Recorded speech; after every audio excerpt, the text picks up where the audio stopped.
எல்லாம் தடபாலு வண்டி ஒரு பஞ்சாயத்துக்கு சரி போலாம்யா.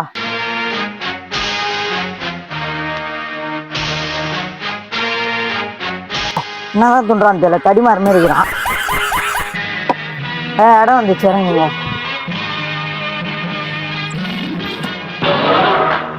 ஐயா சேர் எடுத்து போறா. அங்க யாரும் இல்லடா, நீ ஏத்து போற. ஐயா உட்காருங்கய்யா.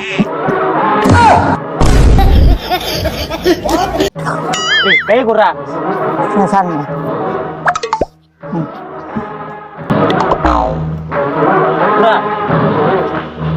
என்ன நடக்குது? போன வாரம் பஞ்சாயத்து, இந்த வாரம் பஞ்சாயத்து. ஐயா போன வாரம் வந்து அதான் சொல்ல வேணா, கதைக்குள்ள வாடா. ஐயா நேற்று நைட்டு கான் நின்று போச்சு, என் பொண்ணு கையை பிடிச்சி இழுது போல என் பாண்டியை பிடிச்சி இழுத்துறானு ஐயா. நான் என்ன பண்ணிட்டேன், நைட்டு கான் நிறுத்து தெரியாம இருந்துட்டேன், தப்பு தான். நான் என்ன பண்ணீங்க? என்ன திமிரா பேசுற? உன்ன மாமாலே பாக்குறேன். பொண்ணையும் அவனையும் 8 வருஷம் கூட விட்டு தள்ளி வைக்கிறேன். உன் பொண்ணையும் உன் பொண்டாட்டியும் என்கிட்ட விட்டு போ. சரியா? பொண்ணு எனக்கு பொண்டாட்டி உங்களுக்கு.